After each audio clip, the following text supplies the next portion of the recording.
everybody. Good morning. All right, come on. I know we had a little coffee. We can do a little better. Come on. Good morning. All right. So excited to talk to you all today about how the business of chemistry is the science behind sustainability. So there's probably a few of you in the audience, at least, who are looking at me right now and saying, hey, can he really back that up? What's that all about? What does he mean when he says chemistry is the science behind sustainability?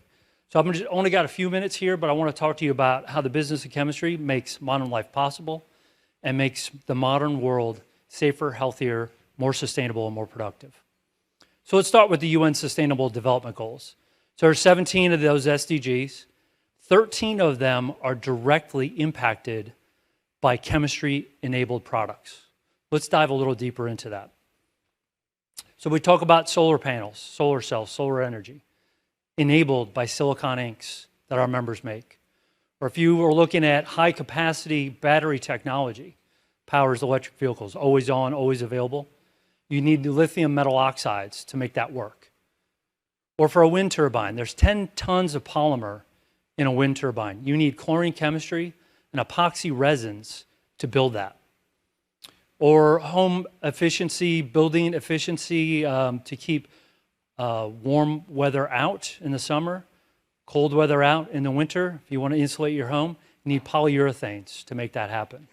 Or cars. A new vehicle right now, you can have up to 50% of the volume of a new car is plastic, but it's only 10% of the weight. So it lightweights the vehicle. It's more energy efficient and therefore emits fewer greenhouse gases.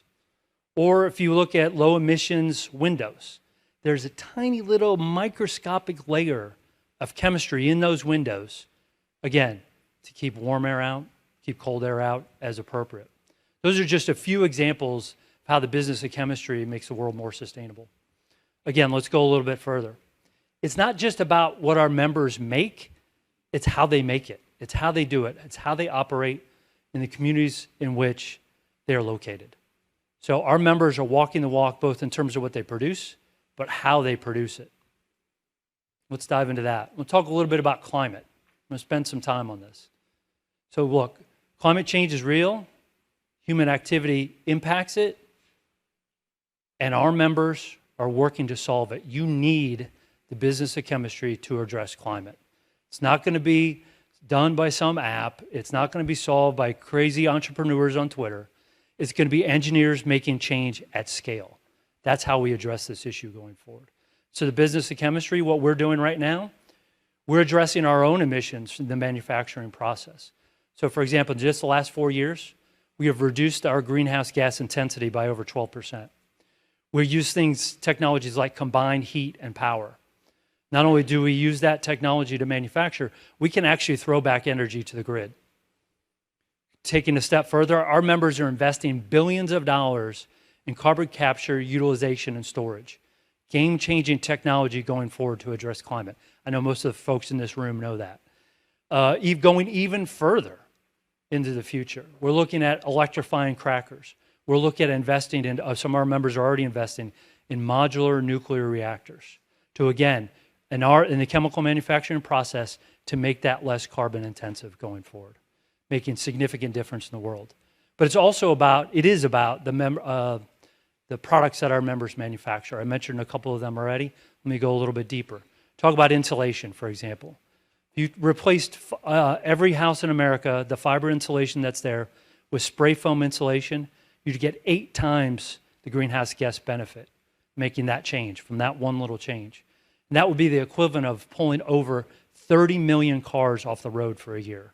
That's the kind of change that the technologies our members manufacture can make. Let's keep going on climate. So how many of you have heard of the Kigali Amendment to the Montreal Protocol?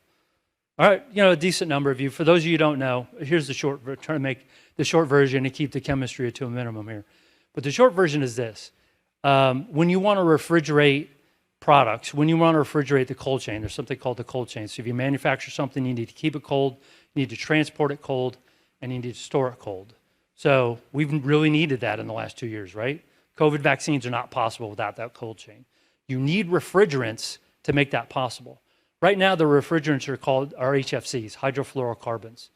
And our members have innovated to replace those with HFOs, hydrofluoroolefins.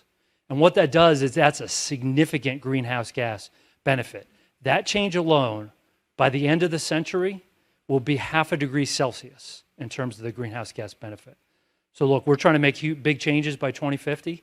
Again, 0.5 degree Celsius by the end of the century, that one technology. And so the Kigali Amendment of the Montreal Protocol was just approved in the United States Senate. It got 21 Republican votes for that bill, for a climate treaty. Got 48 Democratic votes.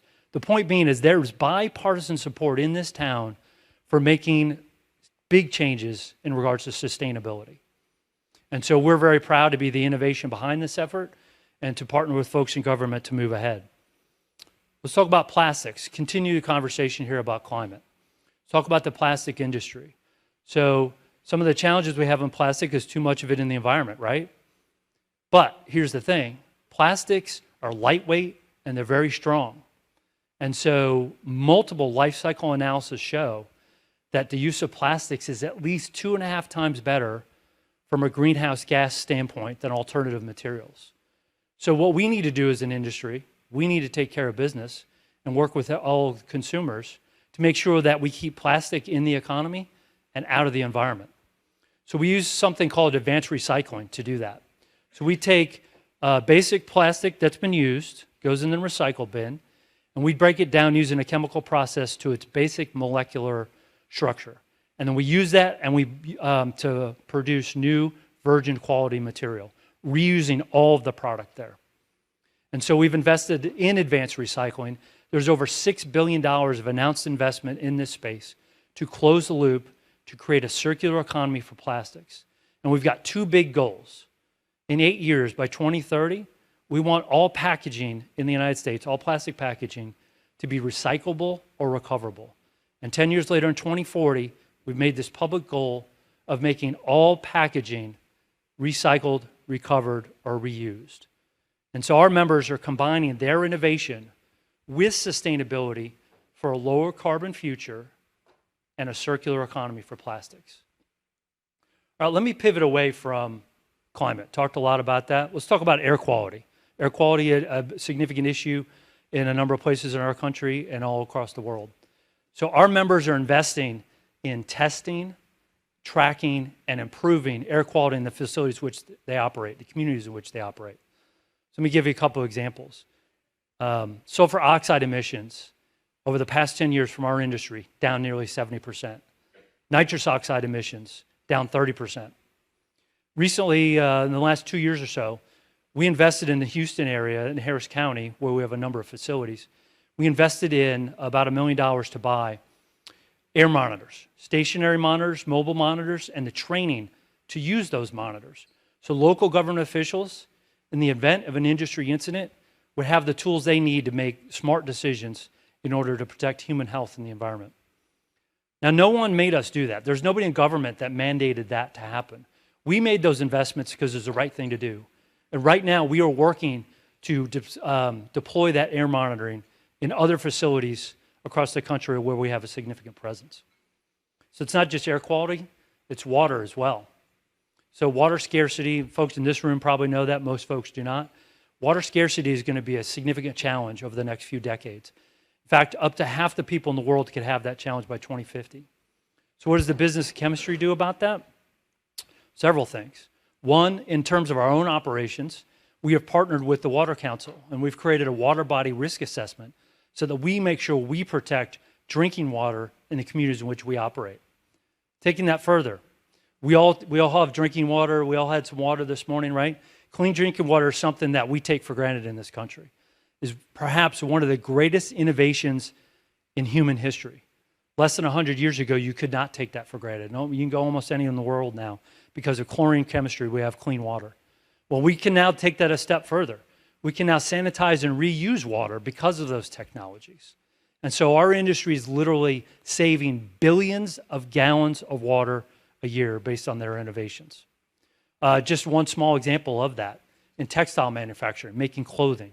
We have now specialty dyes that our companies manufacture that use 50% less water to make those textiles.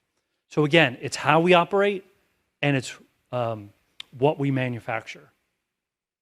Last example here. Let me talk a little bit about our industry and our people. So we're going to pivot here from products to people.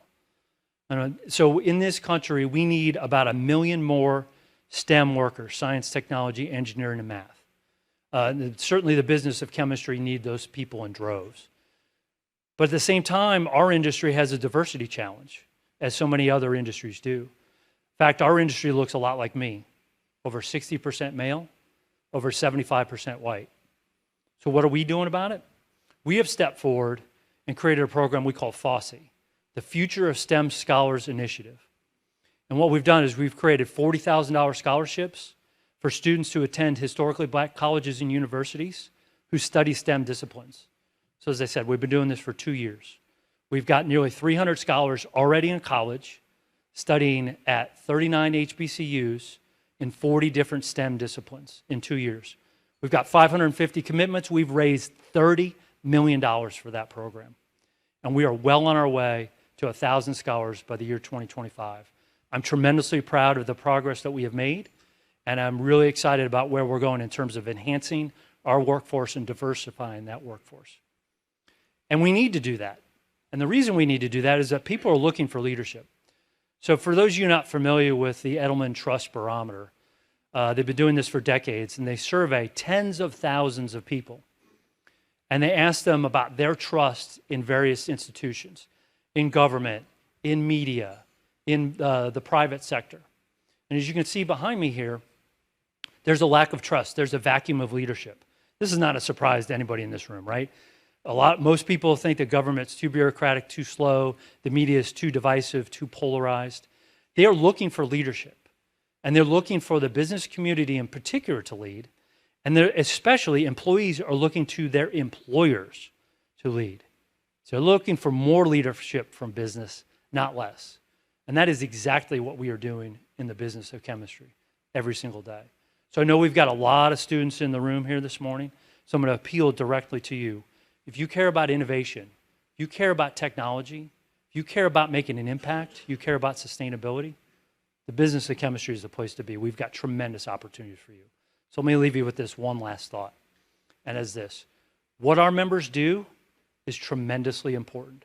How they do it is equally important. And that's why chemistry is the science behind sustainability. Thank you very much.